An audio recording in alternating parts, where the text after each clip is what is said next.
नमस्कार, मैं हूं विनोद कुमार और आप देख रहे हैं चंबा की आवाज़ टीवी।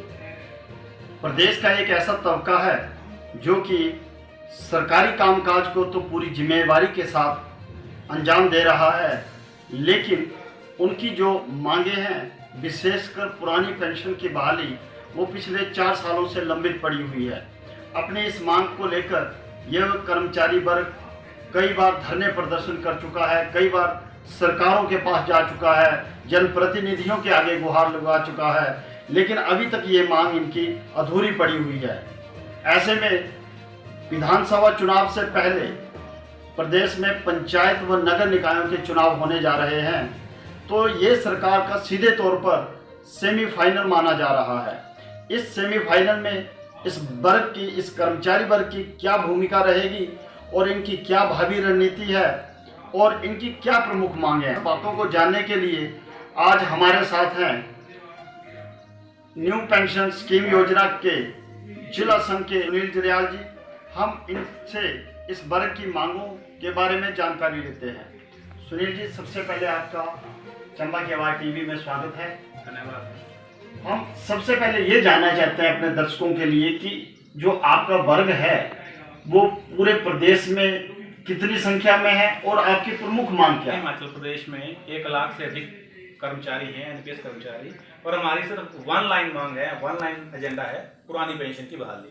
तो 2014 है, तब से आप अपनी इस मांग को लेकर जो है वो प्रदेश की, चाहे कोई भी सरकार किसी भी राजनीतिक दल की रही हो, उसके पास जा चुके हैं, गुहार लगा चुके हैं।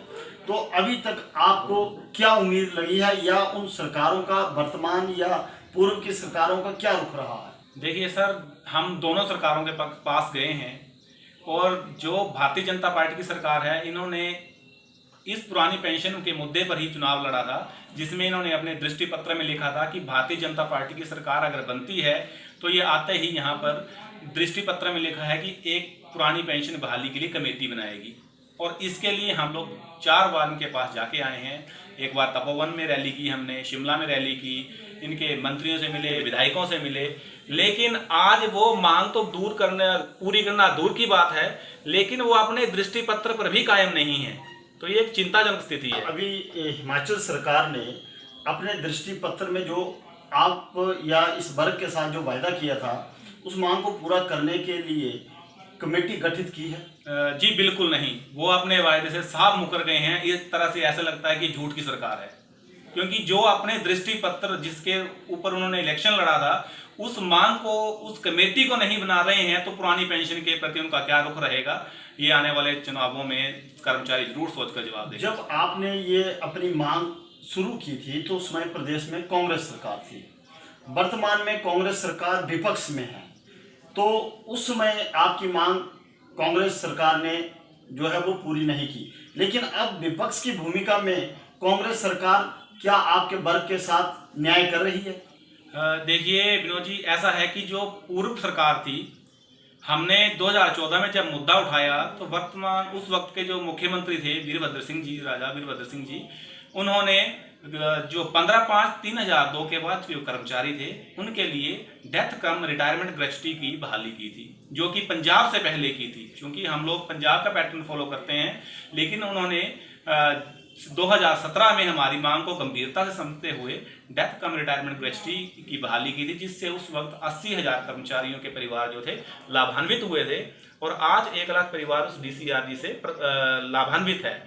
लेकिन जब सरकार बदल गई और अब नई सरकार आई, तो हमें उम्मीद थी कि शायद ये लोग, जैसा इनका दृष्टि पत्र में था कि हम पुरानी पेंशन बहाली के लिए काम करेंगे और कमेटी बनाएंगे, आज 2 साल सरकार को निकल गए हैं लगभग, लेकिन अभी तक उस पर कोई काम नहीं हुआ है। जनप्रतिनिधि चुन के आता है, वो पेंशन का हकदार होता है, लेकिन एक कर्मचारी जो अपने जीवन में जो है वो कई वर्ष सरकारी सेवा में लगा देता है, लेकिन वो पेंशन का हकदार नहीं है, तो इस मामले को आप किस दृष्टि से देखते हैं?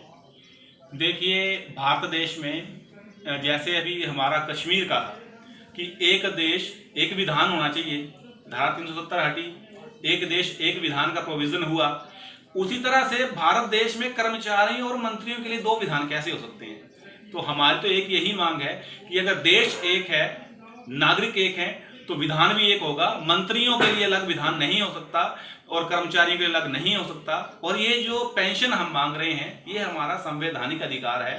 कर्मचारियों को उसकी सेवा काल के बदले मिलने वाला प्रतिफल है, जिसका संविधान में उल्लेख किया गया है। अभी आपके जो समर्थन में पूर्व सांसद है कांगड़ा चंबा के राजन सुशांत, वो मैदान में उतरे हैं और उन्होंने अपनी पेंशन लेने से मना कर दिया है, तो उनके इस समर्थन को आप किस दृष्टि से देखते हैं? देखिए, उनका जो भी कर्मचारी नेता हैं या जो पूर्व नेता हैं या जो हमारे सामाजिक संगठन हैं जिनका आजकल हमें सहयोग मिल रहा है, वो समझ रहे हैं कि गलतियां हुई हैं। राजन सुशांत जी ने इसको पब्लिकली माना है कि हाँ, ये उस वक्त एक बहुत बड़ी गलती हुई है और इसमें सुधार होना चाहिए।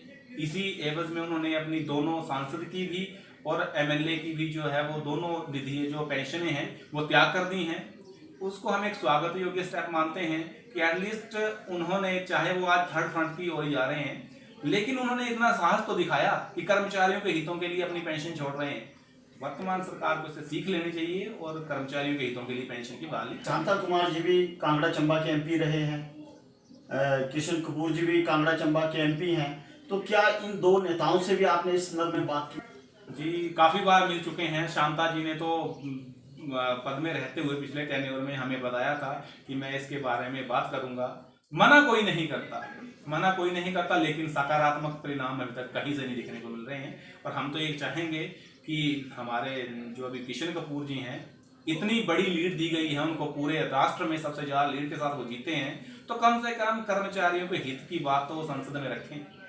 इतनी हमारी गुजारिश है कि वो जल्द हमारी इस मांग को संसद में भी रखें। कर्मचारी सेवानिवृत्त हुए हैं, कई वर्षों की जो है वो सेवा काल के बाद जब वो सेवानिवृत्त हुए तो उन्हें चंद पैसे जो है वो एक सेवानिवृत्ति के दौरान दिए गए, तो इस बारे में थोड़ा सा प्रकाश डालें। जी सर, ये बिल्कुल सत्य बात है कि आज जो कर्मचारी एनपीएस के अंतर्गत रिटायर हो रहे हैं उनको नाम मात्र की पेंशन लग रही है। किसी को 1500, किसी को 890, किसी को 700, कोई फिक्स पेंशन का प्रोविजन नहीं है। इसके तहत ही वही कर्मचारी अगर 80,000 रुपया लेकर रिटायर हो रहा है तो उसको पेंशन यही 1500, 2000, 3000 के आसपास लग रही है, उससे ज़्यादा, और वो भी फिक्स। उसमें कोई बढ़ोतरी नहीं, कोई वेतन लाभ नहीं, कहीं कुछ नहीं, कोई भत्ते नहीं। तो ये एक बहुत ही गलत नीति है। और चंबा से हमारे बहुत से साथी रिटायर हुए हैं जिनको 890, 1507, 1890, 2100 ये पेंशन लगी है कई सालों के बाद 15-15, 16 साल की सर्विस करने के बाद ऐसी पेंशन लग रही है। ये चिंताजनक स्थिति है। कुछ ऐसे भी एनपीएस के कर्मचारी हैं जो किसी कारणवश उनकी मृत्यु हो गई है, तो उनके परिवार को किस तरह की परेशानी पेश आनी? तो डेथ केस हो रहे हैं, बहुत से केस हुए चंबा में। अभी कोविड के दौरान ही 25 जुलाई से लेकर अभी तक, आज डेट तक हम लोग 6 साथी हो चुके हैं जो एनपीएस कर्मचारी थे, और हालात काफ़ी दयनीय हैं। क्योंकि एक परिवार जिसको एक महीने में 50 या 60 हज़ार की अर्निंग हो रही थी, वो कमाने वाला चला गया, और उसके जो बच्चे या उनका जो रहन सहन था उसको देख करके उनके परिवारों को जो पेंशन लगी है डेथ केस में, एक केस जिनकी की 1 साल से भी कम सर्विस है, अभी हमने ट्रेजरी में पता किया, उनका 2 लाख रुपए से कम जमा था, तो उनको पेंशन बिल्कुल ही नहीं लगेगी। उनकी नौकरी सिर्फ 1 साल की हुई थी अभी कॉन्ट्रैक्ट बेस पे, तो जब रेगुलर हुए वो कॉन्ट्रैक्ट से 3 साल कॉन्ट्रैक्ट लगाने के बाद, तो उनके परिवार को बिल्कुल भी पेंशन नहीं लगेगी। और जो दूसरा केस है अभी चनेट से हमारे साथी वेटनरी विभाग से, उनकी डेथ हुई है, तो उनके 7.5 लाख रुपए में से 5,71,000 रुपया वो जो पेंशन देने वाली कंपनी है, चाहे वो SBI या HDFC है, जिनके थ्रू वो पेंशन देंगे उनको परिवार को, वो 3,000 से 3,200 रुपये के बीच में पेंशन मिलेगी उनके परिवार को। और जो उनका अपना पैसा जमा था 7.5 लाख रुपया, उसमें से सिर्फ उनके परिवार को 1,42,000 रुपया मिलेगा। बाकी जो 5,71,000 रुपये के आसपास पैसा है वो कंपनी रख लेगी और जिंदगी भर उनके परिवार को नहीं मिलेगा वो। तो एक बहुत चिंताजनक स्थिति है कि कर्मचारी को उसका कमाया हुआ पैसा उसकी मौत के बाद उसके परिवार को नहीं मिल रहा है। तो इस दयनीय स्थिति में सरकार कैसे लोक हित की बात कर सकती है? कहाँ गई हैं सरकारें, कहाँ इनकी संवेदनाएं खत्म हुई हैं? ये तो अब अगर सरकार ने सही समय पर कोई निर्णय नहीं लिया तो ये संघ किसी भी हद तक जाने के लिए तैयार है।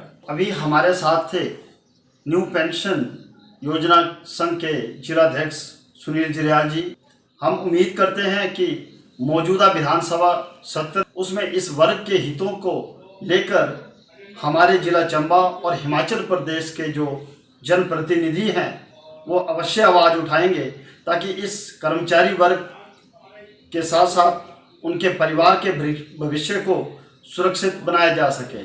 चंबा की आवाज़ टीवी आपसे फिर होगा रूबरू, तब तक के लिए दे इजाज़त। नमस्कार।